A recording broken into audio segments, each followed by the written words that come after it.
Fala pessoal, boa tarde, tudo bem? Meu nome é Rafael, eu estou no oitavo período. A Manuela entrou em contato comigo, falou que vocês queriam uma monitoria e eu tentei então colocar o principal que eu achei de cada aula. Teve até uma resistência em ter essa aula, por quê? Porque realmente tudo que cai na prova está na IP e a IP é muita coisa, então eu acho mais fácil ler a IP do que estudar pela monitoria ou estudar pela própria aula das professoras, né? Porque tem muita coisa que cai na prova que elas não falam na aula e tá na IP. É, eu não podia nem estar dando essa aula, teoricamente, então, assim, tô tentando ajudar vocês. Eu vou gravar a aula, vou gravar minha tela aqui, então podem ficar despreocupados. Aí eu mando para Manuela o link, tá? E aí vocês podem mandar pra rapaziada. Então, o que que eu acho que é importante? Isso aqui é o básico, tá? Vocês vão chegar com a noção básica, só que eu acho que vocês têm que ler a IP. Eu vou até disponibilizar também a minha prova do meu período, se vocês quiserem, para depois vocês verem umas questões. Eu acho que caiu mais matéria na nossa do que na de vocês, mas eu acho que tem umas matérias que são iguais. E aí ela me passou neuropatias cranianas, neuropatias periféricas e síndromes motoras, tá? Então eu vou começar na ordem, né? Vamos começar das neuropatias cranianas. Tem mais alguém para chegar? Acho que não, acho que pode começar já. Tá, beleza. Então as neuropatias cranianas. As neuropatias cranianas, primeiro eu vou falar da neuropatia periférica. Então, são as doenças que afetam o sistema nervoso periférico. Nos países de primeiro mundo, saiu um erro aqui, a diabetes é a causa mais comum de neuropatia. E ela tem aquele padrão de bota e luva. Então, ela é uma polineuropatia simétrica, distal e sensitiva. Já nos países em desenvolvimento, como o nosso caso, a hanseníase é a causa mais frequente de neuropatia periférica, tá? Então, tudo que pode atingir nervos são traumas, feridas por projétil de arma de fogo, são doenças sistêmicas, a própria compressão do trajeto em alguma parte anatômica nossa, ou na coluna vertebral, comprimindo a raiz, tá? E aí, o sistema nervoso periférico ele é dividido em setor encefálico, que são os nervos cranianos, e o setor medular, que são os nervos espinais, e os dois se juntam. Então, o sistema nervoso periférico tem a função de ligar o sistema nervoso central nos receptores sensitivos e no sistema muscular efetor, que vai realizar as contrações musculares do músculo esquelético estriado. E a gente tem dois tipos de nervos, os nervos espinais mistos e os nervos cranianos. Os espinais mistos, eles são mistos porque eles misturam as sensitivas aferentes, que são as raízes, os nervos sensitivos, e os nervos motores. Os nervos sensitivos, eles ficam no gânglio posterior da coluna dorsal, e as fibras motoras ficam na região anterior do H medular. O importante é saber que qualquer alteração que lese a bainha de mielina, que é o que faz com que nosso impulso elétrico fique mais rápido, pode levar a uma alteração nesse nervo periférico. E é importante também saber que a irrigação desse nervo ela é feita por uma rede vascular chamada de vasa nervorum. Então, se a gente tiver um defeito nessa rede vascular que inerva esse nervo, a gente também vai ter uma alteração, uma paresia ou um déficit sensitivo. E os nervos cranianos, do terceiro até o 12º, eles se originam num tronco encefálico. E aí eles vão ser divididos em nervos motores, sensitivos e mistos. E é o que eu falei para vocês, tanto o axônio, quanto a mielina, quanto a vasa nervorum, eles podem ser atingidos por doenças sistêmicas ou locais que vão comprometer a condução do estímulo nervoso e a função do nervo. E como que, então, é a patologia? O mecanismo básico de uma patologia do sistema nervoso periférico é a desmielinização desse, ou seja, atingir a bainha de mielina, a degeneração axonal, ou seja, atingir o axônio, e a degeneração valeriana, que é uma porção distal da fibra após a lesão no trajeto do nervo. E também oclui a vasa nervorum. Só que isso aqui não é muito importante, não. O que vocês têm que saber é que as doenças que afetam primariamente os axônios, ou seja, o que afeta uma degeneração axonal, ela é muito mais grave do que a doença que afeta a mielina. As doenças que afetam as mielinas são as doenças desmielinizantes. Um exemplo delas é a esclerose múltipla, a neuromielite óptica, e elas têm um melhor prognóstico quando a gente trata adequadamente. Já a degeneração axonal, ela é mais difícil de ser revertida do que a desmielinizante. E como se diferencia, né? Se é axonal ou se ela é desmielinizante? Pela eletroneuromografia. É o único jeito de saber, ou então pela ressonância, vai ter aquele padrão da doença desmelinizante com a clínica. Mas o padrão ouro para diferenciar o tipo de lesão é a eletroneuromiografia. Ó, isso aqui, eu acho que não vale a pena eu ficar lendo o slide para vocês, então é praticamente a origem dos nervos cranianos. Tem o lugar certinho, o núcleo de cada um, mas o que eu acho mais fácil de gravar é que o terceiro e quarto são no mesencéfalo, 5, 6, 7 e 8 na ponte, 9, 10, 11 e 12 no bulbo, tá? Agora, tem o lugar de cada um deles, mas isso a Regina geralmente não complica muito na prova não, e nem impede. Aqui é uma imagenzinha, só para ficar mais... Depois eu vou disponibilizar o slide para vocês, só para ficar mais didático, onde que é cada nervo originado. E a função dos nervos cranianos. Então, a gente tem os exclusivamente motores, que são o terceiro, o quarto, o sexto, o 11º e o 12º. A gente tem os mistos, que fazem função motora e sensitiva, que é o quinto, o trigêmeo. O sétimo, facial, que a gente lembra das funções dele da face, da expressão facial, da mímica, a gustação dos 2/3 anteriores da língua, tá? A salivação e o lacrimejanemento, porque ele também tem fibras autonômicas, desculpa. E ele inerva tanto a glândula salivar quanto a glândula parótida e faz a produção dessas secreções. O 9, que é o gosto faríngeo, e o 10, que é o vago. E tem um que é exclusivamente sensitivo, é o único do nosso corpo, que é o vestíbulo coclear. Aqui eu fiz uma tabelinha com a função de cada nervo e os músculos envolvidos, né? Depois vocês dão uma olhada também. E aqui tem um caso clínico. Então eu vou ler só o que está em negrito aqui, em sublinhado, para a gente não perder muito tempo. Eu tentei dar uma resumida na aula, mas ainda assim ficou meio extenso. Então, ó, o cara chegou com a boca torta, caída para a esquerda, principalmente quando riu ou falava.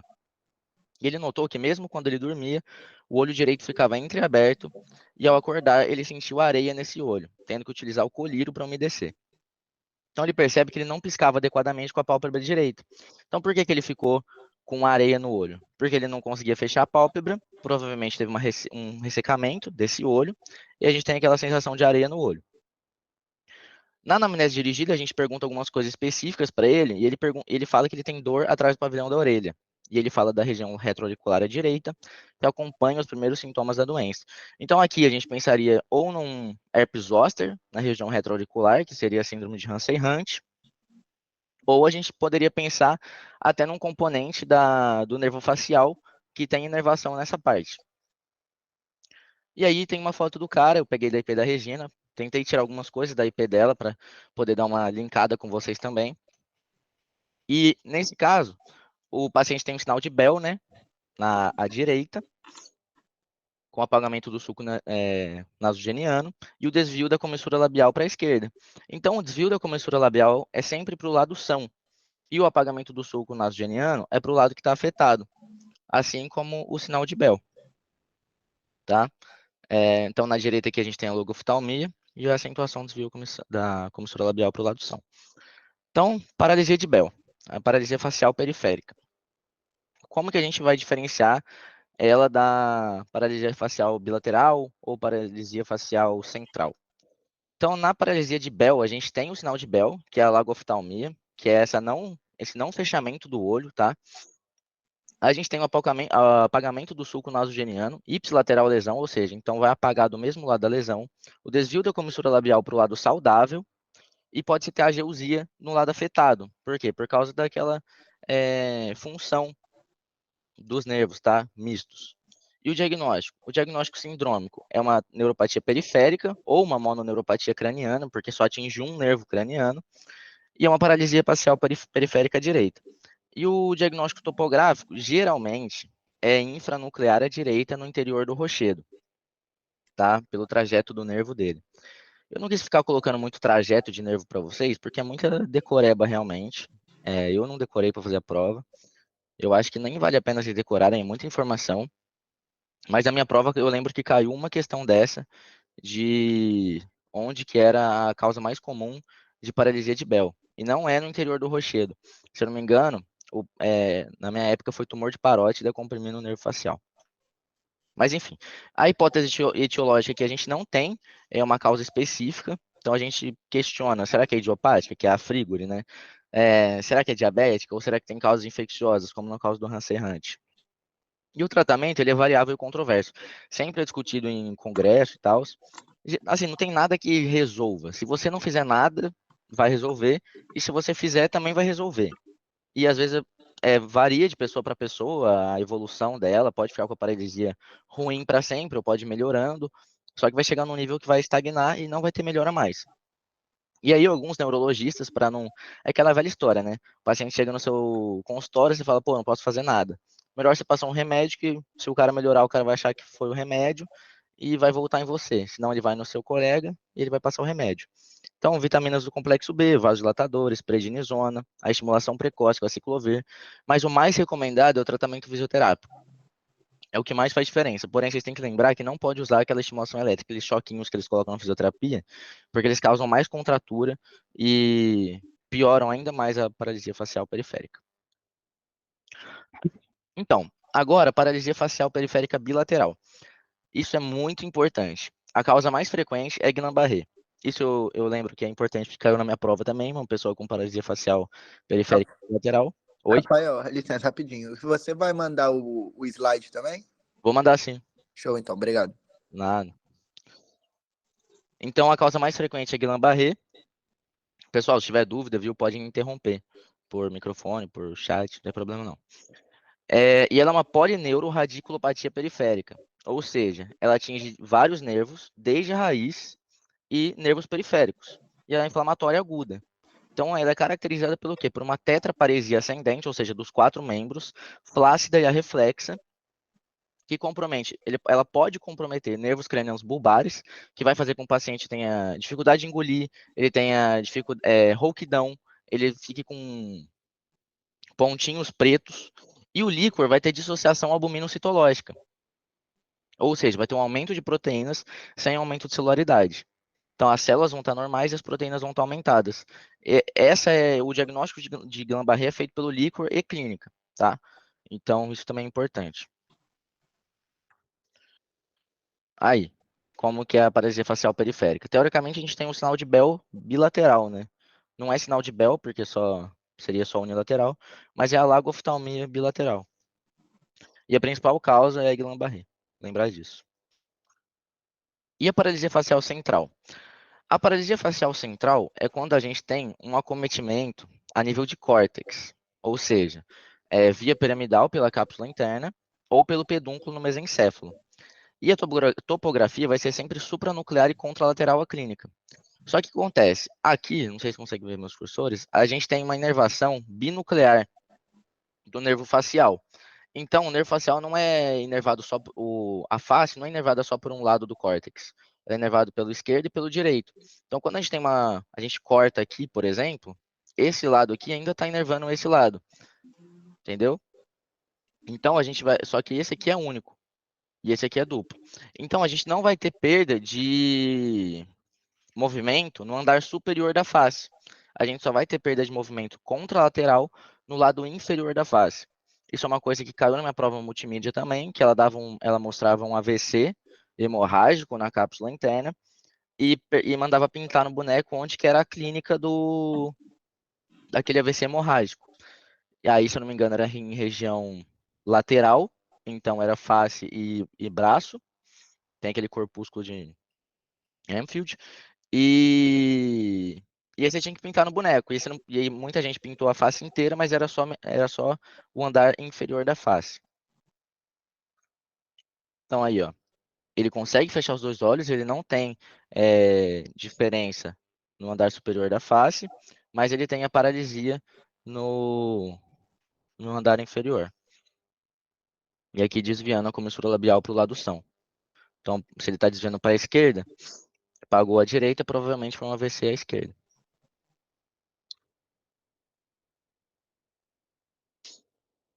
Oftalmoplegias. Então, as oftalmoplegias que a gente vai falar aqui são as infranucleares, ou seja, a lesão do nervo do terceiro nervo, quarto e sexto no seu trajeto intracraniano, na placa motora ou nos músculos oculares. As oftalmoplegias, elas são o quê? São alterações do movimento ocular deficitários, e não consegue ter, pode ter tanto a oftalmoplegia quanto a oftalmoparesia, e em diferentes níveis do sistema de controle da motilidade ocular. Então, pode acometer tanto o músculo reto lateral, quanto o oblíquo superior, quanto o reto lateral. Ocorrem na dependência de diferentes etiologias. Então, oftalmoplegia de terceiro, quarto e sexto nervos cranianos, unibilaterais, isoladas ou múltiplas, são identificadas pela anamnese e no exame neurológico. Então, a gente vai ver, a pessoa vai referir para a gente que ela está com queixa de diplopia, que ela está com estrabismo ou convergente ou divergente, e a gente vai buscar os sinais neurológicos pelo exame, tá? E o terceiro nervo aqui, ó, ele percorre a parede lateral do seio cavernoso e penetra na órbita pela frente senoidal, tá? Então, é comum que a gente possa ter uma oftalmoplegia por uma aneurisma do polígono de Willis. A gente pode ter um aneurisma da artéria comunicante posterior, que passa ali naquele polígono de Willis, e a gente pode ter uma compressão ali do terceiro nervo, causando isso. Então aqui, ó, oftalmoplegias infranucleares. A pessoa que tem um estrabismo divergente, ao olhar para a direita ela não consegue olhar, então a gente tem uma paralisia aqui do reto medial, para a esquerda ela consegue, então o reto lateral está funcionando corretamente. O reto medial, quem é responsável é o óculo motor. Ela tem pitose palpebral, mais uma manifestação do óculo motor, e o estrabismo divergente, né? Ou seja, o reto medial não está puxando para cá. Então, é uma oftalmoplegia unilateral do terceiro nervo à esquerda e extrínseca. Como que a gente fala se é extrínseca ou intrínseca? Extrínseca é quando só acomete a musculatura estriada. É só quando tem os movimentos oculares. Intrínseca é na pupila. Se a gente está ali fazendo reflexo fotopapilar e ele não faz miose ou midríase, a gente fala que é uma paralisia intrínseca, tá? Ou se for os dois, extrínseca e intrínseca, a gente fala que é completa. Quarto nervo. Ele junta o terceiro nervo na parede lateral do seio cavernoso, por isso que uma aneurisma também pode comprimir ele. Tá? E o sexto nervo, que é o abducente, ele também passa pelo seio cavernoso, ou seja, o comum dos três é o seio cavernoso. E quais são as causas? Aneurisma no polígono de Willis, como eu já falei para vocês, a maioria deles é congênito, e a ruptura deles é a principal causa de hemorragia subaracnoide, que tem cefaleia súbita e intensa, com sinal de irritação meningia e a compressão do nervo craniano. A gente pode ter ruptura de aneurisma de carótida interna no seio cavernoso, que vai gerar uma fístula carótido-cavernosa e oftalmoplegia de terceiro, quarto e sexto. A gente pode ter compressão do terceiro nervo por tumores, TCE, ou ruptura de de aneurisma de carótida interna. E o diabetes mellitus, que vai causar só a extrínseca, tá? Então aqui, ó, a gente vê que ela é extrínseca e intrínseca, ou seja, acomete a pupila, e o diabetes só vai acumular a extrínseca. E a miastenia graves? Miastenia graves, ela comete principalmente mulheres jovens. E vai ter o quê? Vai ter uma queixa de visão dupla e com fenômeno flutuante. Então ela vai chegar e vai falar assim para você, pô, eu fico com a visão dupla, e de repente melhora, de repente piora, e de repente melhora. Esse é o fenômeno flutuante. Flutua a manifestação do problema dela. Então ela melhora com repouso, quanto menos movimento ela fizer com aquele músculo, ela melhora, e ela piora com o movimento. Então, quanto mais movimento ela fizer, a queixa dela vai piorar. E ela vai queixar do quê? De uma visão dupla de diplopia. Vai ter a pitose palpebral, que é o óculo motor é o mais afetado pela miastenia graves, e a paresia dos movimentos oculares de forma assimétrica, tá? Então, em um olho ela pode ter o quarto nervo acometido, no outro ela pode ter o sexto, vai ser bem assimétrico. E como que a gente sabe se é miastenia graves? A gente vai ver uma mulher jovem, a gente pode fazer se a gente não tiver a prostigmina ou a neostigmina, a gente pode fazer o teste do gelo. A gente coloca o gelo ali, vai meio que desinflamar e meio que voltar aquele músculo para um estado habitual dele, e ela vai melhorar. Ou seja, ou outra coisa que você pode fazer, ela chega no pronto-socorro para você, você fala assim para ela, pisca o olho 20 vezes. Ela vai piscar o olho e você vai vendo que aquilo vai, com o tempo, diminuindo a frequência de piscada que ela dá. Então, isso fala muito a favor de miastenia graves. Agora, uma forma mais correta e a oficial é fazer o teste da prostigmina ou da neostigmina, que é um anticolinesterásico. A miastenia graves ela é uma doença da placa motora, que a gente tem antirreceptor anticorpo, antirreceptor de acetilcolina. Então, eles se ligam ali no receptor de acetilcolina e não deixa a acetilcolina se ligar no músculo. Fazendo um anticolinesterásico, melhora. Então, a gente confirma a hipótese. Aí mostrando uma miastenia graves, ela com pitose palpebral bilateral parcial, mais assimétrica, né? Tá maior à direita. E ali a simetria do movimento do músculo reto, tá vendo? Ó? Ela olha muito mais para cima de um lado que do outro. Gente, tá de boa, tá muito rápido. Como é que tá aí? Pode mandar no chat aí ou falar no microfone, por favor. Tá tranquilo, eu acho. Tá numa velocidade boa. Tranquilo? Aham. Beleza. Obrigado, Manuela. Então vamos para neuropatias periféricas. Eu tentei achar uma imagem melhor, mas não tinha não, rapaziada. Então ficou essa meio mal definida. Aqui a gente tem o quê? Tem a polineuropatia ali no começo, que mostra que a gente tem acometimento de diversos nervos periféricos e de forma difusa. Geralmente são simétricos, tá? Não vai ser muito assimétrico. Na mononeuropatia, é acometimento de um único nervo, como o próprio nome fala, e a mononeuropatia múltipla são acometimentos de, vamos colocar assim, um único nervo em diferentes lugares. Então, são vários nervos, só que não contíguos. Ou seja, você tem vários nervos acometidos, mas eles não são na mesma região do corpo, entendeu? E a radiculopatia é o acometimento da raiz nervosa. Então, vamos falar primeiro das mononeuropatias. Definição. Então, a gente tem alterações motoras, sensitivas, tróficas e reflexas naquele segmento corporal correspondente à inervação de um único nervo. Por quê? Porque o nervo ele tem função motora sensitiva, se ele for misto, ele tem a função de trofismo, ele leva nutriente para o músculo. Se a gente não consegue, e também tem a relação do uso, se a gente não consegue contrair um músculo ou perde nutriente, vai gerar uma atrofia, e ele também é responsável pelo reflexo. Então a gente vai ter perda de tudo isso. A etiologia, a maioria das mononeuropatias são compressivas, tá? A maioria delas é compressivas, mas pode ser traumatismo ou até atividades habituais do paciente. O cara anda bastante de bicicleta, a gente vai ver que tem um nervo aí que ele vai comprimir sempre ali a região axilar e vai ter a mononeuropatia. Mas também tem o estrangulamento. O que é o estrangulamento? Você tem repetidos e pequenos traumas sobre o nervo num ponto vulnerável do seu trajeto. Então o nervo ulnar, ele passa aqui na fossa ulnar. Se eu ficar batendo ele toda hora, a gente vai ter o estrangulamento desse nervo, tá? E a gente tem o diagnóstico pela eletroneuromiografia. Todas as doenças motoras, a gente consegue avaliar pela eletroneuromiografia, tá?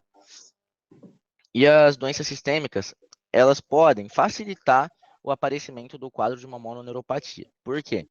Porque no paciente que tem uma doença sistêmica, a lesão isolada de um único nervo, ela só mostra que tem uma enfermidade difusa, tem uma doença sistêmica que tornou esse nervo mais sensível ao processo de compressão. Então, quais são as enfermidades sistêmicas que podem fazer isso? Diabetes, hanseníase, colagenoses e uso crônico e abusivo de álcool etílico, por exemplo. Então, a gente tem que pesquisar obrigatoriamente se o paciente se ele é alcoólatra, se ele tem diabetes, se ele tem história de hanseníase, tá? Se ele tem alguma doença autoimune, como as colagenoses. Então, a gente tem que pesquisar nisso quando a gente está diante de um paciente com uma mononeuropatia múltipla ou única. Pelo fato do nervo passar pela falta, aqui vamos falar da mononeuropatia ulnar. Então, a mononeuropatia ulnar, ela é da raiz C8 e T1, tá? Então, como o nervo passa pela fossa ulnar, a gente tem uma causa compressiva ou traumática na altura do cotovelo e do punho, que é o que mais acontece geralmente. Por isso que eu falei que é comum em ciclista. Outra causa importante no Brasil é a hanseníase, tá? A gente ainda tem uma prevalência, uma incidência de hanseníase muito alta e geralmente está associada. E aí o paciente vai fazer o quê? Como o nervo ulnar, ele neva o quarto e o quinto dedo, ele vai gerar uma fraqueza desses músculos, tá? Então ele vai ter uma fraqueza dos músculos interósseos e lumbricoides, que eles fazem a flexão das articulações metacarpofalangianas e a extensão das articulações do quarto e do quinto dedo. Ou seja, vai gerar uma fraqueza, esses nervos vão ficar numa garra, chama garra cubital, tá? E geralmente, quando a gente observa um paciente com garra cubital, já é uma lesão crônica, não é a primeira vez que o cara teve essa compressão do nervo ou essa mononeuropatia ulnar, tá? Então aqui uma foto da garra cubital, a gente pode ver aqui a fraqueza do quarto e do quinto dedo, o cara não consegue mais estender ou fletir direito, ele fica fraco, ele fica para baixo assim, pela fraqueza dos lumbricoides. Ele também tem uma dificuldade aqui, ó, de fechar, tá? Então aqui o espessamento do nervo. Mononeuropatia mediana. Essa aí vai de C6 até T1. Então a outra era C8 até T1 e essa aqui C6 até T1. A mononuropatia mediana, ela acontece pela compressão do nervo mediano e geralmente é pelo ligamento transverso do carpo. E aí vai gerar dor e parestesia na região do nervo mediano. É a famosa síndrome do túnel do carpo, né? Então, o nervo mediano ele passa aqui pelo nosso punho e tem um ligamento que vai, em algumas condições, vai comprimir o nervo mediano. E quais são essas condições que geralmente há a compressão do nervo mediano? A gravidez é a principal de todas, hipotireoidismo, diabetes e obesidade, beleza? E como que a gente pode testar? Pelo sinal de Fallen e pelo sinal de Tinel. O de Fallen é essa imagem que está aí, você coloca as duas mãos assim com o dorso sobrepostas e o paciente vai ter dor ali na região do punho, ou ele pode até referir uma dor mais abrangente, mais extensa. E o sinal de Tinel é a percussão do nervo mediano ali no punho com um martelo de Babinski ou outro martelo. E então é isso. Lembrar de uma coisa. O tratamento do nervo da síndrome do túnel do carpo é a fasciotomia. Então é tratamento cirúrgico. Sempre encaminhar, sempre pedir para o cirurgião geral vir fazer o mais rápido, ou para ortopedia, porque vai gerar uma síndrome compartimental. E gerando essa síndrome compartimental, tem muito risco de, se não fazer isso naquele momento, atinja outras estruturas ou não consiga reparar o nervo que foi causado no mediano, tá? Porque geralmente isso demora para a pessoa perceber. Ela começa a perceber, aí ela vai levando, não é uma coisa às vezes tão dolorosa, ou que ela tem um formigamento, uma parestesia tão grande, e ela vai enrolando. E aí, quando ela vai no hospital, às vezes já passou muito tempo, isso tem que fazer rápido. Mononeuropatia radial, C5 até C8, tá? Então, o nervo radial ele faz a extensão do punho. Então, a mão do paciente fica caída quando a gente tem uma compressão do nervo radial. E qual que é a etiologia? A etiologia é a compressão em nível da axila. Então, paciente que geralmente anda de muleta pode ter essa mononeuropatia radial, tá? E a compressão na passagem pela fratura do húmero ou quando você deita em cima. E é por isso que a gente tem aquela síndrome do sábado à noite, que já foi verificada em vários estudos, que acontecia principalmente após uma intoxicação alcoólica. O paciente deitava em cima do braço e acordava com o punho caído. E aí tem esse sinal da continência. O que é o sinal da continência?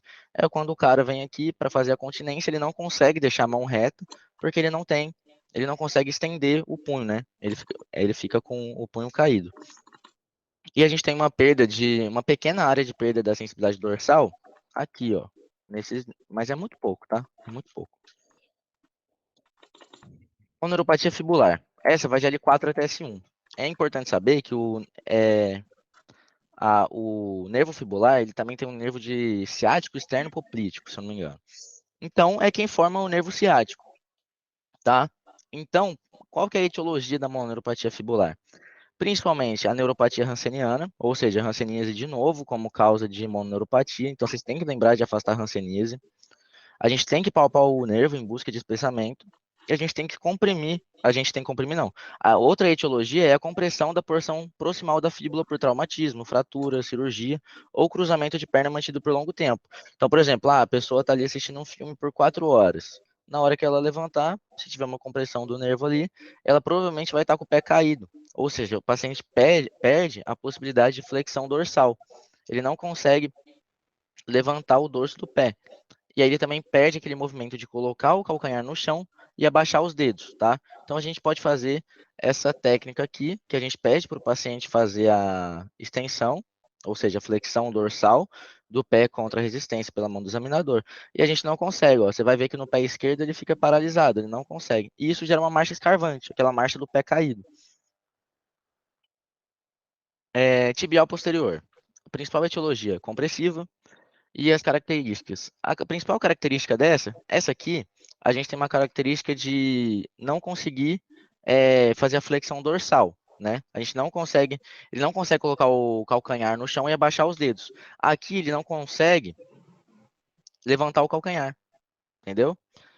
Então aqui ele não consegue abaixar o calcanhar, teoricamente, e aqui ele não consegue levantar o calcanhar. Então na tibial posterior, a etiologia é principalmente compressiva e a característica dela é a dificuldade de executar a manobra de Pitres. Vai gerar uma hipoestesia na planta e uma arreflexia do aquileu. Então a gente não vai ter reflexo ali no reflexo aquileu, no S1, né? O reflexo aquileu é da raiz S1. Então a gente solicita para o paciente levar o calcanhar, ele não consegue, tá? E é isso. Mononeuropatias múltiplas, ou seja, vários nervos não contíguos afetados. Vários que eu falo são 2 ou mais, geralmente são 2. Então, definição. O cometimento simultâneo de 2 ou mais nervos periféricos não contíguos e é uma forma de neuropatia assimétrica. Então, você não vai ter equivalência de onde está afetado numa parte do corpo e na outra parte do corpo. O diagnóstico, de novo, é a eletroneuromiografia, como eu falei para vocês, praticamente todas as doenças motoras, você vai fazer o diagnóstico por eletroneuromiografia. A etiologia, de novo, hanseníase. Você tem principalmente os nervos cubital, fibular e facial, você tem que pesquisar. A diabetes mellitus, não é frequente ela causar mononeuropatia múltipla, mas ela pode causar por uma neuropatia isquêmica. E a panarterite nodosa, que é uma doença autoimune, uma colagenose, que vai cursar com hipertensão arterial, nefropatia e é mais comum em homem. E as polineuropatias? Aqui sim a diabetes entra como a principal causa, tá? Então, definição. É um comprometimento simétrico, tá, do sistema nervoso periférico, geralmente naquele padrão de bota e luva, e ele obrigatoriamente tem que depender de uma causa sistêmica. Então, se você tem uma polineuropatia periférica, você tem que pensar em causa sistêmica. E geralmente está distribuída nas porções distais dos 4 membros, com predomínios em membros inferiores. As principais etiologias: diabetes, álcool e HIV. Na minha opinião, é essa que vocês têm que guardar. Diabetes, álcool e HIV. Tem as hereditárias, que são doenças genéticas, como Charcot-Marie. Tem as autoimunes, lúpus, né? Lúpus dá tudo, é aquela brincadeira. Nutricionais, deficiência de B1, B12, vitamina E e cobre. E o diagnóstico, eletroneuromiografia de novo. E aí, a gente pode ter também, como eu vou falar para vocês em Guillain-Barré, mas eu já dei uma pincelada anteriormente, a gente pode ter um comprometimento predominantemente motor e ser polineuropatia, como na síndrome de Guillain-Barré, ou ser predominantemente sensitiva, e o diabetes. Então, quando a pessoa tem uma polineuropatia periférica por diabetes, praticamente é só sensitiva. Ela só vai falar que ela tem formigamento em mão e perna e pé. Agora, no Guillain-Barré, ele vai falar praticamente ele não tem força. Uma hora ou outra ele vai ter dormência, mas é praticamente a queixa de força. Tanto na mão, quanto nas pernas, quanto no pé. Radiculopatias. Radiculopatias é a compressão radicular. Então, definição: compressão radicular, e ela é caracterizada como? É uma dor intensa da coluna até a extremidade, ou seja, da raiz até onde vai aquele nervo. E aí ela vai em faixa, né? Então, por exemplo, tá comprimindo S1. Essa raiz aqui, gera uma faixa no corpo onde é inervada. Então, vai ter aquele comprometimento em faixa na radiculopatia. Geralmente, essa dor aguda ela é tão intensa que causa uma contratura paravertebral. E aí aquele famoso bloqueio. Putz, bloqueei minha coluna. O indivíduo fica parado, não consegue se mexer. Vocês vão lembrar que a causa mais comum é a hérnia de disco, né? Que extravaso diz que tem a compressão do forame no nervo. E outras causas, neoplasia, então tem um tumor ali comprimindo a raiz. Tem infecção, por exemplo, tuberculose miliar, pode causar. Trauma, então, tive um trauma raquimedular, pode causar. Autoimunidade, como por exemplo, esclerose múltipla. Você pode ter a esclerose múltipla, uma doença autoimune, que você tem desmelinização ali dos neurônios, e você pode, dependendo do nível, ter uma queixa de radiculopatia, tá? E o diagnóstico é feito pela eletroneuromiografia de novo, mas quando você pensar em hérnia de disco, o padrão ouro é a ressonância nuclear magnética. Então, as manifestações clínicas: dor, parestesia, fraqueza, perda de reflexo ou arreflexia total. E na faixa da raiz acometida. Então, afetei T10. T10 é nível de umbigo, vai afetar essa faixa. Afetou T1, T4, que é nível de mamilo, vai afetar essa faixa. E lembrar do ciático, né? Do L4, S1, o S1 aqui na frente do pé e o L4 na região lateral e depois vindo para frente aqui da coxa da perna. Então, a cetalgia é uma dor na região posterior da coxa e lateral da perna. E como que a gente geralmente testa a cetalgia? Com sinal de Laseg. Então, a gente faz o Laseg, geralmente ele vai ser positivo, menor que 45 graus já, tá? E aí vai ter a compressão do L5-S1 e vai ter o reflexo aquileu abolido. Eu não coloquei nessa aula, eu esqueci de colocar, mas depois eu posso mandar para vocês. Não, acho que eu, na verdade, até coloquei a localização de cada reflexo. Então, por exemplo, o aquileu é S1, patelar é L4, entendeu? Bicipital, tricipital, o estilo radial, e assim vai. Então, a síndrome de Guillain-Barré. A síndrome de Guillain-Barré, por definição, ela é uma polineuroradiculopatia, ou seja, ela pega desde a raiz até o nervo e gera uma lombalgia intensa com uma parestesia ascendente. Tem que lembrar disso, tá? Que a parestesia é ascendente. Ela tem uma evolução máxima de 4 semanas, ou seja, ela é aguda, que vai gerar dor radicular, pode ter taquicardia, hipotensão, instabilidade hemodinâmica.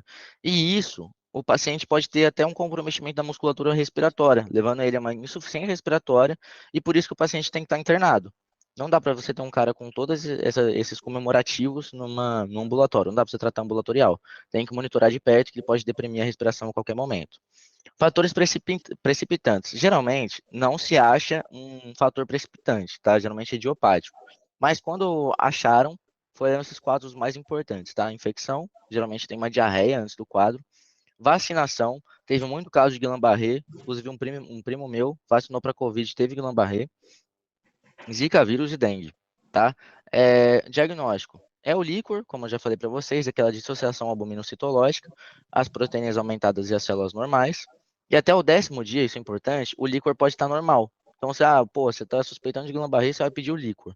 O líquor veio normal. Aí você vai falar, pô, não é Guillain-Barré, não. Não, você tem que tratar baseado na clínica, tá? Porque se você esperar os 10 dias, possivelmente o cara vai morrer, tá? Provavelmente ele vai morrer. Tratamento. Geralmente você faz com imunoglobulina, saiu um erro aqui de novo, desculpa. Faz com imunoglobulina e plasmaférese. Plasmaférese é mais difícil de ter no serviço. Então, geralmente você começa com imunoglobulina e quando você pode, você faz a plasmaférese, que é o padrão ouro. E lembrar que Guillain-Barré é agudo. Então, os nervos cranianos, também podem estar acometidos. Como eu falei para vocês, a paralisia facial periférica bilateral é a mais comum, a etiologia mais comum em Guillain-Barré, tá? E vai ter aquela lagoftalmia bilateral. Ela pode acometer também o 9º e o 10º, ou seja, o vago, e vai causar disfagia e disfonia. E aqui um caso clínico, né? Então, o cara chegou caminhando com apoio, referindo início a 3 dias de dormência na ponta dos dedos e das mãos e de pequena monta. Foi tão pouca coisa que ele foi trabalhar, como eu falei para vocês. Geralmente a pessoa não dá importância e vai. Mas no dia seguinte, ele notou, além da falta de tato, ele estava com fraqueza nas mãos, distúrbios que impossibilitavam a escrita. Não conseguia sustentar a caneta entre os dedos, ou seja, não conseguia fazer pinça. Hoje também acordou com as pernas também esquecidas e pesadas, nega alterações esfincterianas. Por que que é bom saber da alteração esfincteriana? Quando a gente fala de mielite, ou seja, inflamação da medula, ela causa alteração esfincteriana. O Guillain-Barré não causa alteração esfincteriana. Então, na mielite, a gente vai ter incontinência urinária ou incontinência fecal. No Guillain-Barré, a gente não vai ter nada disso, tá? A mielite ela pode ser causada por alguns processos autoimunes também, como a esclerose múltipla. Engasgos, então ele pode ter relação com a miastenia, mas geralmente é por aquele comprometimento do 10º e do 9º nervo. Falta de ar, dor na cabeça ou coluna. Então, antecedentes. Aqui, ó, há 20 dias apresentou diarreia, com duração de aproximadamente 5 dias. Então, uma hipótese para a gente, por que aconteceu o Guillain-Barré, é a infecção. Informa ser homossexual, então a gente tem que pesquisar HIV, é diretriz pesquisar HIV nesses casos. Então, outra hipótese etiológica é a infecção pelo HIV. Mas ele fala que tem parceiro fixo há muitos anos, então é subjetivo aqui, exame de sensibilidade. Na subjetiva a gente tem parestesia em mãos e pés, então vocês veem que começa ascendente, começa ali da distal e vai subindo. Tem diminuição da motilidade ativa espontânea nos braços. Nas manobras do braços estendidos tem queda precoce bilateral, força de preensão dos dedos diminuída. Nos membros inferiores, queda lenta bilateral na manobra de Mingazini e paresia na força de dorsiflexão dos pés na manobra do pedalar. Sempre que vocês quiserem ver a força da pessoa, se ela tem um déficit de força, o mais recomendado é vocês fazerem manobras dos braços estendidos e manobra de Mingazini. Se a pessoa não está sustentando nem contra a gravidade, você já sabe que não é força grau 5, tá? Tônus muscular, a gente vê uma hipotonia nos 4 segmentos, justamente pelo acometimento desde a raiz até o nervo. A disbasia, a gente observa que ele anda com apoio, com a marcha paraparética e com componente escarvante bilateral. Então a gente vê que pegou o nervo periférico ali, que gerou a marcha escarvante. Laseg, Kernig e Brudzinski, que são os sinais meningo-radiculares, estão ausentes. E o Laseg também teria presente na lombocetalgia, né? Então aqui, ó, internado para observação, no 5º dia de doença, amanheceu com uma tetraplegia, flácida. Plegia é paralisia total, tá, gente? É flácida, arreflexica, ou seja, não tem reflexo, não tem alteração de sensibilidade objetiva, mas, além das parestesias distais, ou seja, além dos formigamentos, ele refere dor lombar irradiada para membros inferiores, sendo constatado um sinal de Laseg bilateralmente a 25 graus. Então, aqui ele já tem o sinal de Laseg associado. Provavelmente aqui já acometeu L5S1, né? Porque ele tem dor lombar irradiada para membros inferiores. Pode ser uma lombocetalgia, ainda mais com sinal de Laseg positivo. Então, qual o diagnóstico sindrômico topográfico? Qual a classificação da neuropatia periférica? As hipóteses etiológicas, a investigação complementar e a conduta terapêutica. Síndrome topográfica, a gente pensa numa polineuroradiculopatia periférica.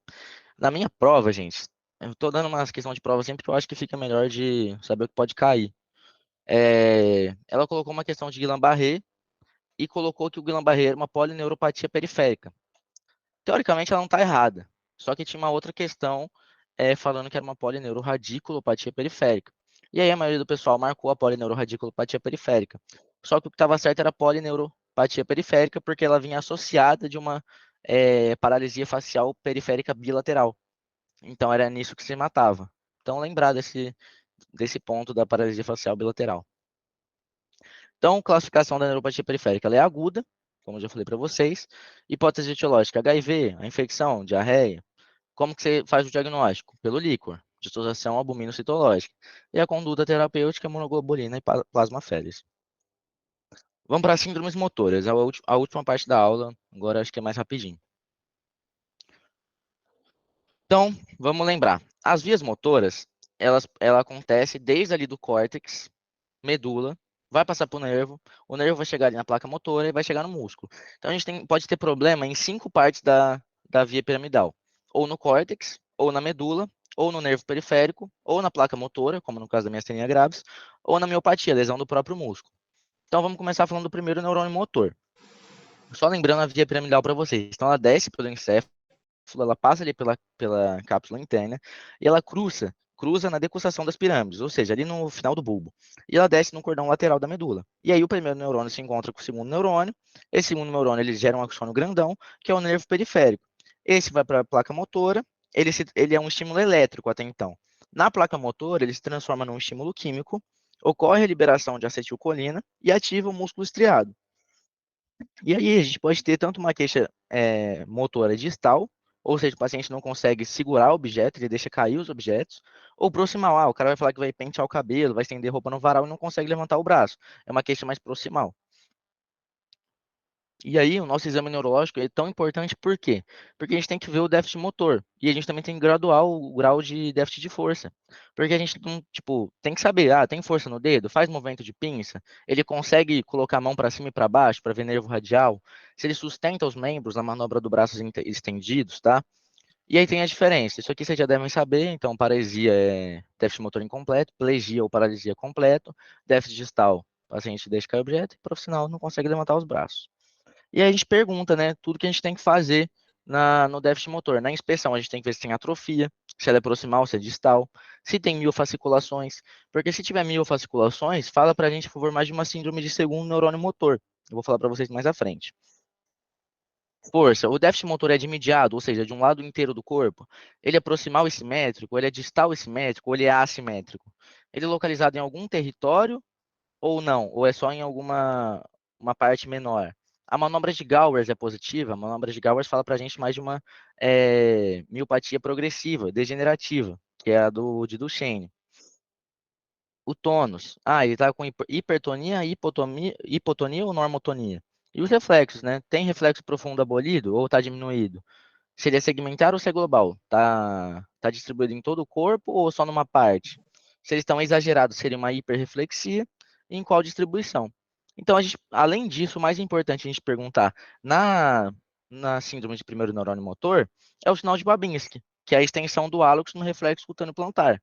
Então, o sinal de Babinski fala para a gente a favor de uma síndrome central, ou seja, de primeiro neurônio motor. Então, tem fenômeno miastênico, aquela flutuação, e tem fenômeno miotônico.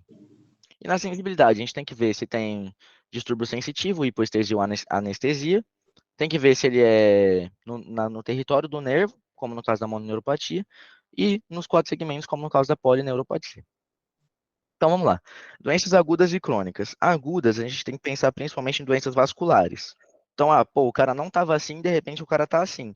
É uma doença aguda. Então a gente vai pensar em quem? AVC isquêmico, AVC hemorrágico, alguma coisa que causou isso subitamente. Já nas crônicas, a gente pode pensar em doenças hereditárias, né, que está ali desde sempre e foi evoluindo, ou em doenças degenerativas. E o exame da motricidade. Então, o exame da motricidade, a gente vai ver o quê? Força, tem que ver os reflexos profundos, tá? Então, aquileu patelar, bicipital, tricipital, estilo radial. Bicipital está localizado em C5, tá? Cervical 5, estilo radial C6 e tricipital C7. Patelar em L4 e aquileu em S1. Então, se a professora colocar na prova de vocês, paciente com lobocetalgia, qual reflexo está abolido? Pode ser tanto o L4 quanto o S1.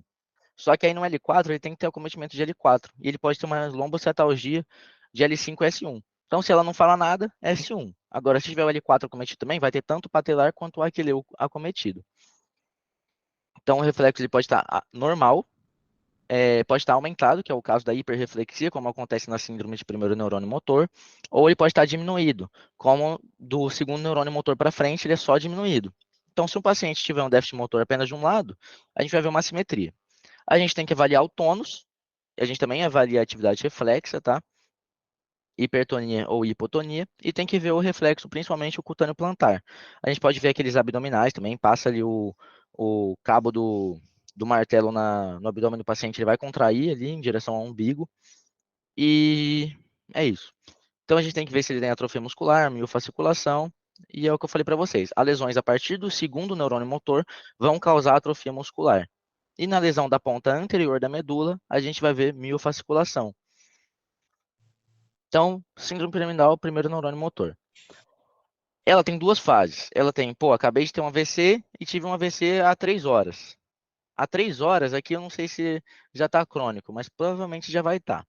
Então, paralisia de membros no começo, tá? Então, pode ter uma monoplegia, tetraplegia, paraplegia, triplegia ou até hemiplegia, que é o mais frequente. Isso aqui eu tirei da IP da Regina, tá? Reflexos profundos vão estar diminuídos, vai ter uma hipotonia muscular e uma abolição dos reflexos superficiais. Mas o profundo provavelmente vai estar ali ainda funcionando. Já na fase crônica, vai ter espasticidade. Então, é aquela rigidez. Então, vai ter o paciente ter uma postura hemiplégica, ele vai fletir o membro superior para fazendo flexão, e a extensão do membro inferior, que é aquela postura de Wernicke-Mann. E como que está na fase crônica, uma síndrome piramidal de primeiro neurônio motor? Vai ter uma hiperreflexia profunda, hipertonia elástica e sinal de Babinski. Então, essa hipertonia elástica é o que a gente fala que pode ter aquele sinal do canivete. Você tenta mover ali, o cara vai só um pouquinho, depois vai, e ele não vai, né? E de repente ele vai. É o sinal é a dificuldade de abrir o canivete. E aí, como que vai estar as coisas então? Resumindo a síndrome piramidal em primeiro neurônio motor. Tem a força muscular diminuída, tá? O tônus. Por que fica tudo aumentado na síndrome piramidal de primeiro neurônio motor? Porque quando você tem uma lesão da via piramidal, você perde o contingente inibitório, ou seja, tudo fica aumentado. Então você vai ter o tônus hipertônico, vai ter uma hiperreflexia com um sinal de Babinski, que caracteriza uma lesão piramidal. Você pode ter o sinal de Hoffman, que é quando você puxa a unha do cara assim para baixo e ele volta tremendo. O trofismo, normal, a pessoa não vai ter a hipotrofiada. Como eu falei para vocês, a atrofia é do segundo neurônio motor para frente, tá? E só se for um AVC, o cara tá com AVC e não mexe mais as pernas. Aí o cara vai ficar com um trofismo diminuído, porque ele não está exercitando músculo. Então é só em caso crônico por desuso. E insensibilidade vai estar normal, tá? Então como que você vê o déficit motor da via piramidal? Pela manobra de Bingasini e pelos braços estendidos, como eu falei para vocês. A melhor forma de avaliar o déficit motor na via piramidal são essas duas. Se o cara não consegue nem contra a gravidade, imagina a resistência. Então, síndrome de ponta anterior do segundo neurônio motor, tá? Então, a gente tem 2 doenças principais, a poliomielite e as doenças degenerativas, que a principal é ela, tá? A esclerose lateral amiotrófica, que é aquela doença do Stephen Hawking, que ninguém mais sabe se é do Stephen Hawking, porque geralmente a pessoa que tem ela morre de 3 a 5 anos e ele viveu muitos anos, tá? Então, a poliomielite é um déficit motor, em geral assimétrico e de membros inferiores. ela gera uma atrofia precoce, não tem miofasculação, é a única exceção de ser um neurônio motor, e porque ela é aguda, tá? Por isso que não tem miofasculação. Em reflexo profundo abolido, ela vai ter reflexo profundo abolido e uma hipotonia e uma hipotermia.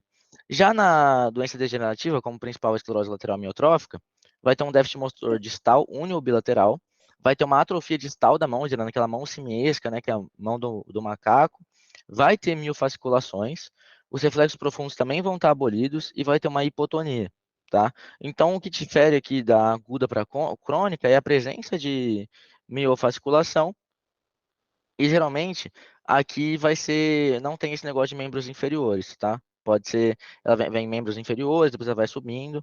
Já na poli, geralmente é mais de membros inferiores. Então, resumindo, vai ter uma força muscular diminuída, no tônus vai estar hipotônico, vai ter uma hiporreflexia ou uma arreflexia, vai estar atrofiado, vai ter miofasculação quando a doença é crônica e a sensibilidade vai estar normal, tá? Por quê? Porque é neurônio motor. Até agora a sensibilidade é normal porque a gente está atingindo neurônio motor.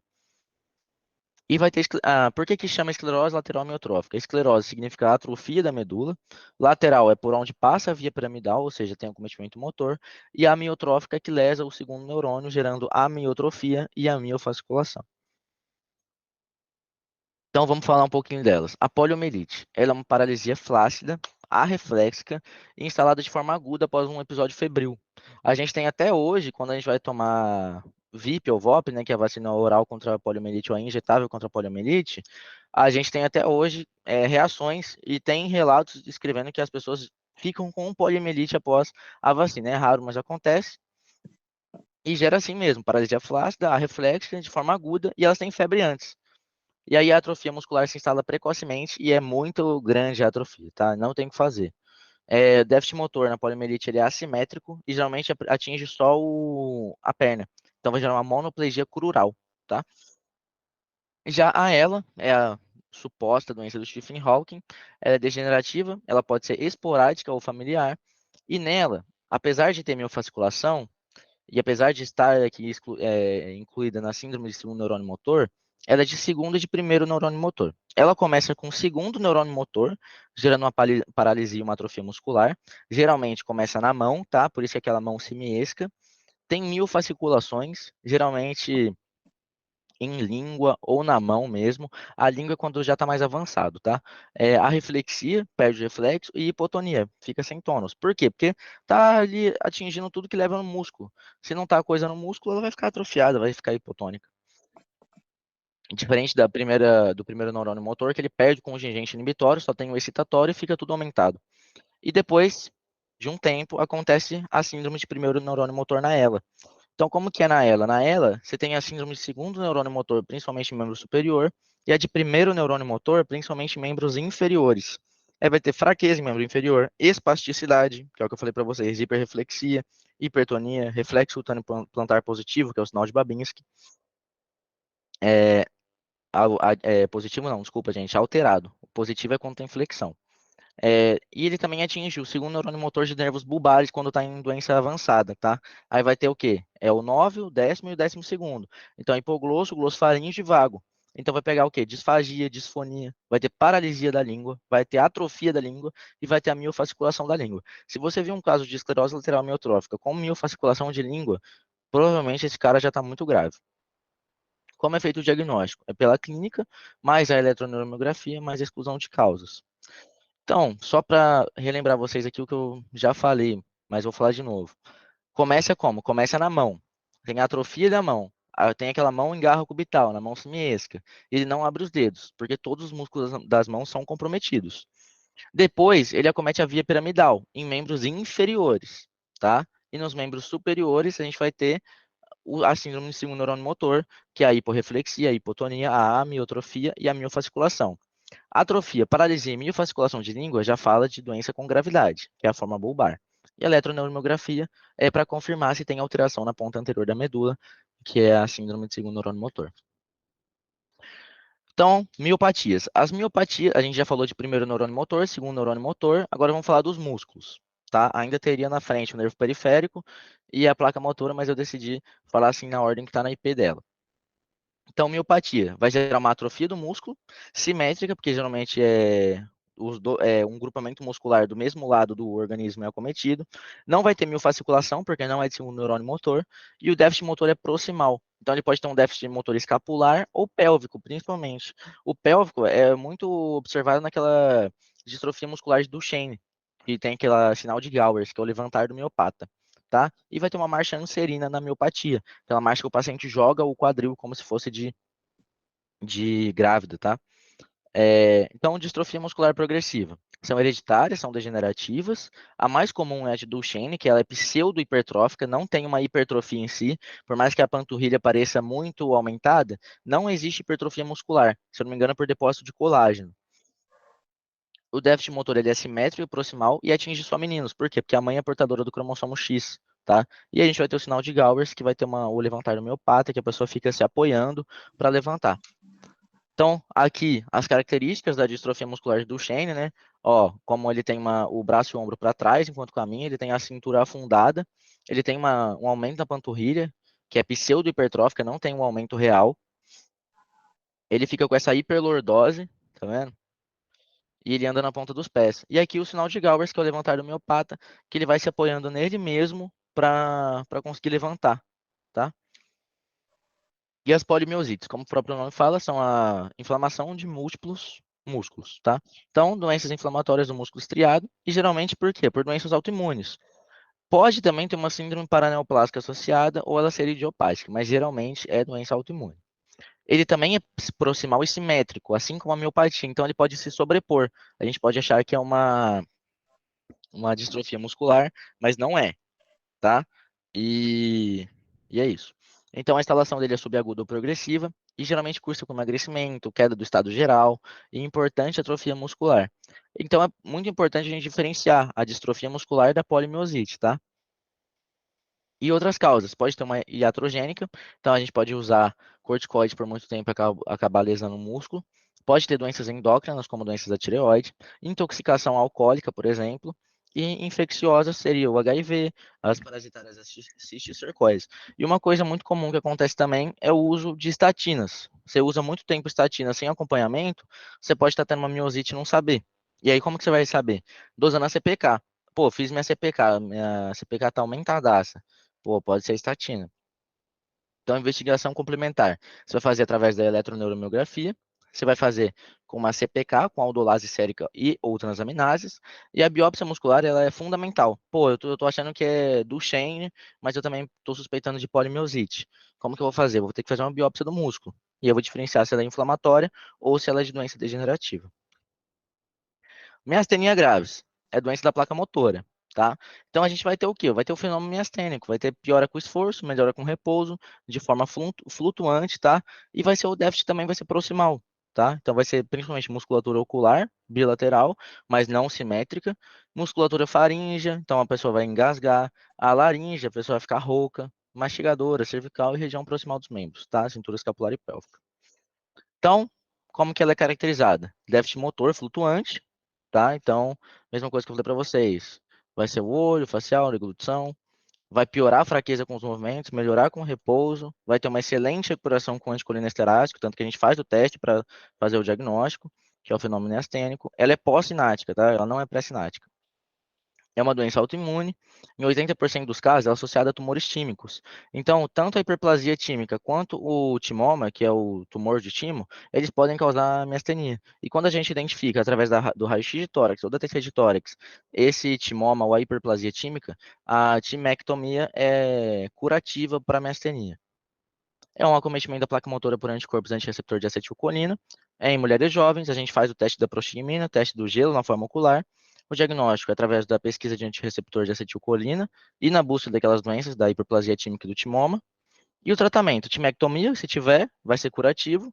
E o não cirúrgico, a pessoa vai conviver com a doença e a gente vai fazer remédio para melhorar. Então, a gente vai fazer corticoide, imunoglobulina humana e plasmaférese na melhor das opções. E agora as neuropatias periféricas, tá? Então, a neuropatia periférica, ela é uma mistura da unidade motora com as fibras sensitivas. É um nervo periférico, tem fibra motora e tem fibra sensitiva. E aí, ele é como? Padrão distal em bota e luva. Então, vai ter hipotonia, hiporreflexia, ultrofismo diminuído e a perda da sensibilidade. E as principais etiologias? Aquelas que eu já falei para vocês: radiculoplatia, plexopatia, quando tem lesão de um plexo braquial ou lombo sacro, por exemplo. Mononeuropatia, de um único nervo. Mononeuropatia múltipla, vários nervos não contíguos. E as polineuropatias. Eu vou mandar o slide para vocês, tem todas as causas aqui, tá? Mas foi a mesma coisa que eu já falei para vocês até agora.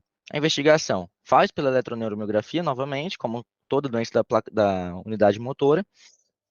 E a ressonância a gente faz é o padrão ouro para radiculopatia, para afastar a hernia de disco. E aí, pessoal, para mim, essa aqui é a parte fundamental da aula. Se você souber essa tabela aqui, você já está de bom tamanho, que é saber como que vai estar tudo em... Como vai estar a força, o tônus, os reflexos, o trofismo e a sensibilidade em cada uma delas. Então, depois vocês dêem uma olhada nela aqui, mas, cara, tudo vai estar diminuído. Aliás, tudo vai estar aumentado só na síndrome piramidal. O resto vai ser tudo diminuído. E aí vai ter algumas coisas normais ou não. Na síndrome piramidal diminui a força, mas aumenta reflexo, aumenta tônus. O trofismo fica normal, a sensibilidade normal, porque é motora. Na ponta anterior da medula, segundo neurônio motor, a força muscular de todas não são diminuídas. O tônus também é diminuído, também diminui reflexo. Por quê? Porque é de segundo neurônio motor. Quando esse neurônio motor é doença crônica, pode ter a miofasciculação, vai estar atrofiado o músculo e a sensibilidade normal. Neuropatia periférica, doença do nervo, então é componente misto, é sensitivo e motor. Então, tudo diminuído, tanto o trofismo, quanto a sensibilidade, quanto o reflexo, quanto o tônus, quanto a força. E na miopatia, o reflexo vai estar normal, porque não é uma coisa ali do nervo, e a sensibilidade também vai estar normal. A força e o tônus e o trofismo diminuídos.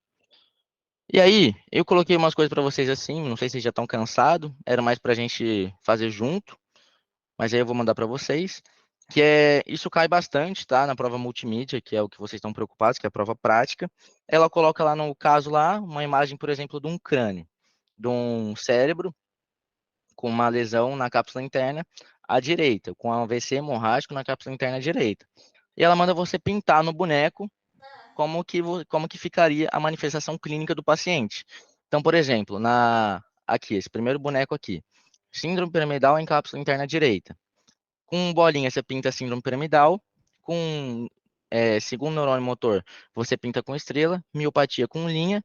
E de sensibilidade com triângulo. Então, aqui você vai ter alteração de sensibilidade ou de outra coisa? Não, você vai ter só piramidal, né? Então, opa, foi para ela. Depois eu mostro para vocês essa. Como que vai estar na ela? Então a gente viu que vai ter segundo neurônio motor nos membros superiores e síndrome piramidal nos membros inferiores. Então, bolinha nos membros inferiores e estrela nos membros superiores. Como que vai estar, eu acho que é miopatia agora. Como que vai estar a miopatia? Vai ser só aquele déficit proximal, tanto da cintura escapular quanto da cintura pélvica, tá? Então aqui, ó, miopatia são as linhas. Então, aqui, ó, proximal da cintura escapular, podia até ter colado um pouquinho mais para cima. E pélvica aqui na miopatia. A síndrome piramidal, como eu já falei para vocês, vai ter, se foi à direita, é sempre contralateral, tá, pessoal? Tudo que for primeiro neurônio motor é contralateral. Então, se foi à direita, na esquerda vai ter síndrome piramidal em todo o dimídio. E distúrbio da sensibilidade na polineuropatia periférica vão ser os triângulos. E a gente vai ter também síndrome de neurônio motor, né? Então é isso. Se tiverem algumas dúvidas, fiquem à vontade e muito obrigado.